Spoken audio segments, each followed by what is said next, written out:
Zones of influence. Good morning, coaches.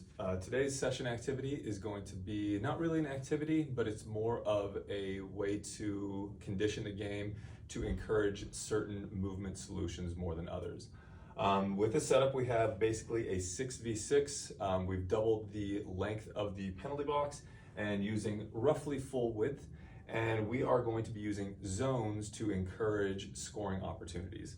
So we have assist zones, and each area of the field is marked out with a particular value for that assist. So for example, 3 points can be made if a goal is scored when the ball is assisted in this zone for the attacking team. So if yellow is progressing up the field, they have the ball, this outside player gets the ball, and they are able to cross to this player, who then finishes. It's worth 3 points. If, similarly, this player does a cutback and the finish, even though the finish is in this zone, if the assist comes from this zone, it's still worth 3 points. Similarly, if the assist comes from the orange zone, worth 2 points. Regardless of where the finish is, if the assist comes from this zone, it's worth 3.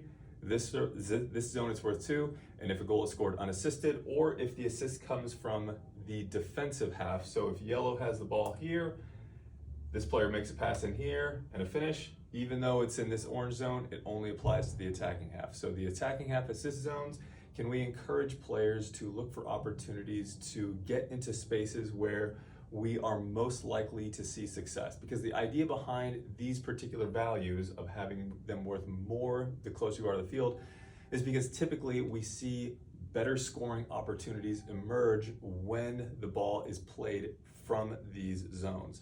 So, we are likely to see more goals scored the closer we are to the goal. So can we encourage players by incentivizing assist zones? And you can even use the same with like a goal scoring zone, but can we incentivize players to get into those areas by adding point values to the areas of the field we know are most likely to succeed?